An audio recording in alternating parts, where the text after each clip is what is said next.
Exposing gaps. For years, reforms to the state's child welfare system have called for improved training, but little has changed.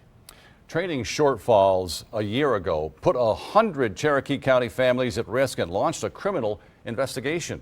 10 mountain counties are now cutting through Raleigh's red tape. They're combining resources to make training available and focused on needed skills. Investigative reporter Jennifer Emmert takes you inside the simulation. The trainers who built the simulation feel there's enough evidence on the table for the state to rethink how it trains social workers. As the realistic environment to aid learning or real project unfolds, it's changing how even a 17-year veteran might approach the job. Play. Yeah, who is it?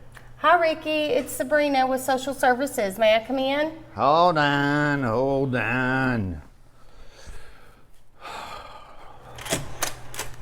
You want to come in? I don't want my neighbors hearing any of this stuff. Okay, yeah, sure. I'd love to come Nosy in. son of a gun. This simulation mimics conditions of a child welfare encounter you don't typically get to see. Pause.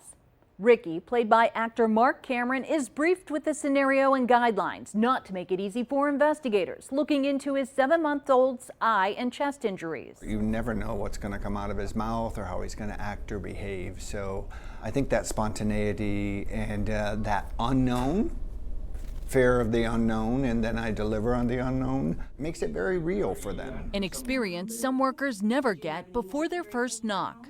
We had a social worker to knock on the door, and she said, "We have a report that you abused your child."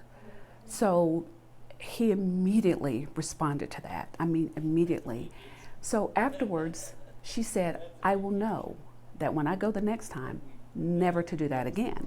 In North Carolina, the turnover rate for frontline social workers is 32%. 60% hired have degrees in related fields, but not social work. So you said that you only had a few beers. What's a few beers? About 5 or 6. Over multiple days, the simulation at Western Carolina University plays out from family encounters. Do you swear to tell the truth, the whole truth, and nothing but the truth, so help you God? I do. To the courtroom. Thank you.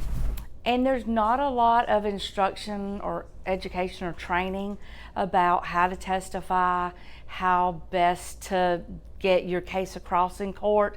And so actually getting an opportunity to practice that in a realistic setting.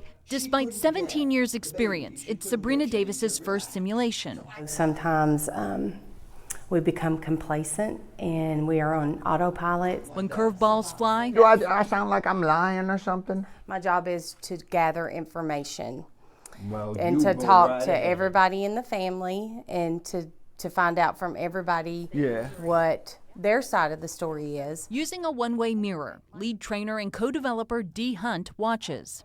I am watching them during the process, so I am documenting everything that I can that's going well. And I also have another column of maybe challenges and another column of things that could go differently. Feedback is immediate. I loved it when you said, "I came to get your side of the story."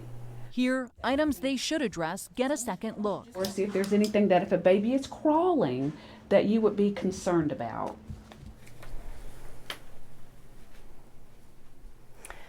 So there is a bag here. Yep. This outweighs anything I've ever had. So I'm excited about it.